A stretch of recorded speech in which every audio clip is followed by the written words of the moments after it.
Hello and welcome to Campus to Community, the Columbia Basin College news magazine to keep you informed of what's happening at CBC and how we might better serve you. On our show today, well, where are you taking the kids for the holidays when they're off for break? How about the Bechtel National Planetarium at CBC? We'll be talking with Erin Steinert about that. And we're also going to be talking about the Follow Your Dreams athletic banquet. And one of the inductees this year will be with us for the Wall of Fame, and that's Mike Fitzpatrick. But first, we're going to talk about the program itself, the Follow Your Dreams banquet. And with us to share is Athletic Director Scott Rogers. Scott, welcome. Thanks for having me. The 10th annual already. It's hard to believe. It's hard to believe. It's been 10 years since we started this, but it's a labor of love, and we're 6 months into the preparations and the planning, and it's 2 months away, and we feel like it's right on top of us. Well, why has it been so successful all these years, do you think? You know, the interest in our history and being able to honor our athletes, it's a very much a sports-minded crowd. To us, the most important thing is to be able to put people in the seats. And so to go out and sell those tables and secure those sponsorships has been a big deal for us. And for the 9th time in 10 years, we're almost sold out. We do have a few spaces available, but we have about 40 tables, and so it's going to be a large crowd. Fantastic. And tell us a little bit about the inductees into the Wall of Fame this year. Yeah, we've got, again, a great group to honor this year. We're starting off with Theardis Wallace, who's no longer with us, but he was a star on the 64 and 65 men's basketball teams. He's in the Richland High School Hall of Fame, Central Washington Hall of Fame, and now he's joining the CBC Hall of Fame. And we have Mike Fitzpatrick, who was a CBC wrestler in 71 and 72. Holds all sorts of records within that program and was an All-American at the University of Washington. And then finally we have the 1979 men's golf team. And out of the 13 members on that team, we've got 10 confirmed to show up. So we're excited about that. Fantastic. And you said almost a sellout. Where does the money raised go to? Well, we started the event going for scholarships to support our athletes, and it still largely goes for that, but it also goes for facility improvements and upgrades. It's against state regulations to spend state funds on athletic facilities, and so any improvements we get have to be fundraised as well. So scholarships first and facility upgrades second. For those that might want to go, if there's still seats remaining, how do they get in contact and make a reservation? Yeah, they'll call me directly at 542-4834, and we'll get them some tickets. Okay, and you said a sellout every year. It's a real popular event, and I'm sure it will be again this year with the inductees, and the whole event is very festive. Yeah, it's a great atmosphere to honor our current athletes and recognize our history at the same time. Very good. Scott, thanks for joining us. Thank you, Frank. And stay with us. We'll be talking to one of the inductees into the Wall of Fame at CBC right after this.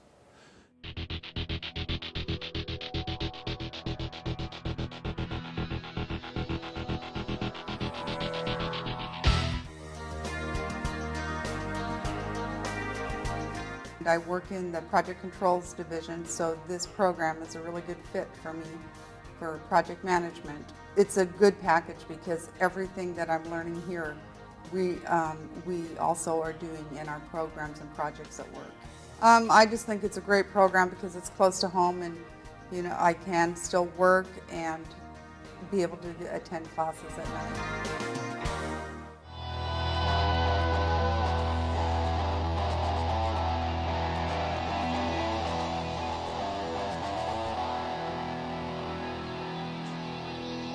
And welcome back, talking about the 10th annual Follow Your Dreams athletic banquet at Columbia Basin College on January 29th, with the social hour at 5 o'clock and the dinner at 6 p.m. And of course, the highlight is always the inductees into the CBC Athletic Wall of Fame. And with us is one of those inductees, Mike Fitzpatrick, wrestler from years gone by. And Mike, welcome to the show. Thank you. First of all, tell us a little bit about what it means to you to be inducted into the CBC Wall of Fame. I think it's a real honor of the past people that have gone through there, the wrestlers that have gone through there, and the coaching involved, and just the heritage that went through the school. I think that with John Howard I was the head coach, and then Harold Surplus, when I was there, he was the assistant coach. They both credited each other, and we just it was remarkable how much talent they brought in to stay at that level. And what they did was, looking back at it, it was a real pleasure to wrestle for them. Well, one thing that made him so good was you, because you were undefeated in 2 years, went all the way to the NCAA tournament, and was an All-American from the University of Washington. Tell us a little bit about some of your memories of the CBC program. I remember CBC. Back when I was wrestling there, I think it was either the first year or the second year I was there. We had a facility. We never really had a wrestling facility, but we worked out at it was the old airport out at the Tri-Cities Airport. They used it during World War II out there. It was a Navy base out there, and we had to use their old gymnasium out there. And during that time, we had to run out there and run back. Wow! It was part of it. And the trip back, it was almost 2 miles out and 2 miles back. And the trip back, we had a stragglers, and we had a bus driver that was one of the wrestlers, and he was driving a bus, and he'd pick up the stragglers that couldn't make it back because it was dark at that time. But I do. Well, and they just been through a workout. We just got done. Yeah, it was a 2 hour workout, and then the run back, and then after we made it back to the college, and everybody was there, then we went home. But it was just everybody was in the same boat, and everybody knew what the effort they had to put out, and the team was that way. We just, because if you didn't, there was always somebody going to take your spot, and and everybody knew it. How did you establish such a fantastic record? I know the great coaching and everything, but competition, just pure competition within the team. Within the team, if you knew that the guy in second was always, he's right on you. I mean, he's right behind you. And you knew that person there he was going to be eager to take that position. So it was almost it was not fear, but it was when it came to challenges. We had challenges on, I think it was Wednesdays, and you always looked up on that board in John Howard's office. You always had the name list of number 1, number 2, number 3, number 4, and you look down there and you think, "Ooh, this guy's coming up," and then you almost feared it more within the team than you did with the competition in general. It just that was how tough it was. So that's amazing. You never lost a match in 2 years at CBC, but you were almost as concerned with the guy behind you as the competition on the night you were wrestling. Yeah, without a doubt. Is the thing that you asked me earlier about that question, whether sticks out on it, and I remember the gymnasium at that time too. The seats you could have the seats, and the seats are right next to the mat. And so if you got thrown out off the mat, you were actually in the seats. So with the people, and the people would throw you back in. So it was kind of but the people loved it. I mean, we'd pack that gym continuously. Every home match we had, it was always full, and the people were just involved with it just as much as the wrestlers were, and especially when it came to a really close match that we knew was coming up. So, wow, yeah, it was exciting. So fond memories of CBC. Yeah, it was. Any other memories of the college other than wrestling? The faculty. I remember the faculty coming out because they'd be out there. I mean, they'd be sitting in the stands with the wrestlers. So it wasn't like you saw your teacher that you had in class. He was going to be there, and he'd ask you in the hall. I mean, what are we going to do tonight? What kind of match we're going to have against these guys? So they were just as revved up about it as what the team was. Fantastic. It was. It was a family. Very good. Mike, we look forward to January 29th and your induction into the Columbia Basin College Wall of Fame. Thank you and congratulations. Okay, thank you. Now, when we come back, we'll take a look at what you can be doing during the holiday break with the kids out at the Bechtel National Planetarium right after this.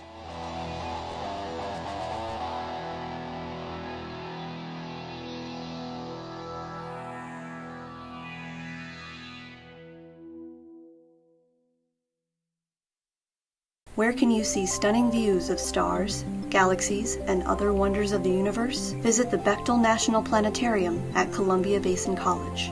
Take a guided tour of the night sky under a spectacular dome in the Community Enrichment Foundation Theater, where you can learn about phases of the moon, planets, constellations, and other fascinating objects in deep space. Science and educational films for a variety of age groups are also displayed on the planetarium dome. Look up into the night sky.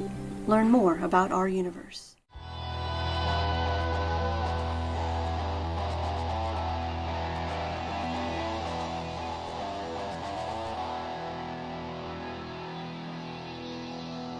And welcome back. Well, the holiday season is upon us, and what to do with the kids when they're out of school, or yourself for that matter. And that could mean coming to the Bechtel National Planetarium at Columbia Basin College. And here to discuss it with us is the outreach specialist for the planetarium, Erin Steinert. Welcome. Thanks for having me, Frank.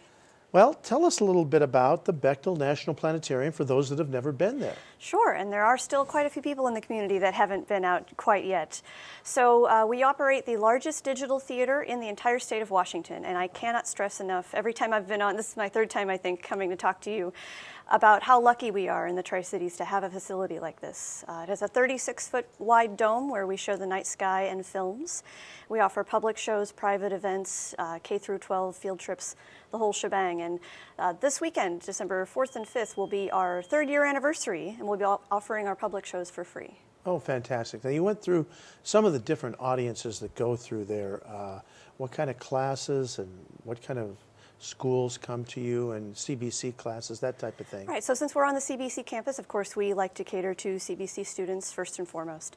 And so we do have an astronomy class that is taught in the theater a few days a week. Other classes, though, do utilize our theater space for their lessons as well. We have a movie on cell biology, so the cell bio classes will come in and view that. We have a movie about the climate of the Earth, and so our environmental science classes will come in and view that program too. ASCBC, our student organization on campus, also hosts some movie nights in our planetarium. So we do love to have CBC students and staff come in and use it for whatever they see fit.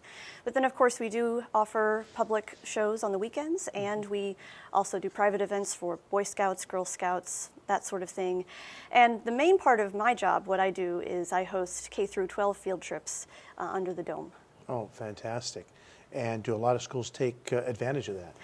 Many, many schools take advantage of that. In fact, I was speaking with somebody just earlier today about how this last May alone, I saw over 2,000 2,000 K through 12 students come through the door in that 1 month. So we're getting more students coming in, but of course I'd love to see every single student in the Tri-Cities and the surrounding areas come and see a show in our theater. Well, tell us a little bit about the public viewing on Friday and Saturday, and is it just a movie, and what times do they show? Sure. So our public shows are every week, every Friday night at 7 and 8, and Saturdays are at 2 and 3. Each show is an hour long. Or the first half is a live presentation, so we project the night sky onto the dome above you, and we tell you where to find constellations, planets, stars. We talk about news and astronomy, anything that's going on locally. The second part of the second part of the presentation is a movie. We have 14 different films on hand to choose from, and most are astronomy based, but like I mentioned, some movies deal with cell biology, the anatomy of trees, and the climate of the Earth. And if you visit with a field trip or a private event, you can choose whichever film you'd like for your visit. Fantastic. So I'm sure there's a lot of people never been to a planetarium.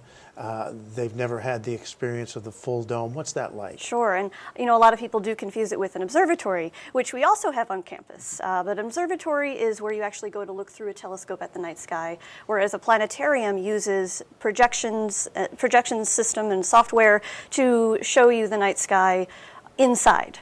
And so it's a simulated image of the night sky. And our software also allows us to not only see the sky from a point of view on Earth, but we can also travel in space and visit different planets in the solar system. We can zoom in on different deep space objects, nebulae, galaxies, and talk about those as well. It's a very cool facility. For those looking forward to coming out there, have some more questions, what's the phone number to call? Sure, give me a call at 542-4515, or you can visit us on our website. That's columbiabasin.edu/planet. Hey.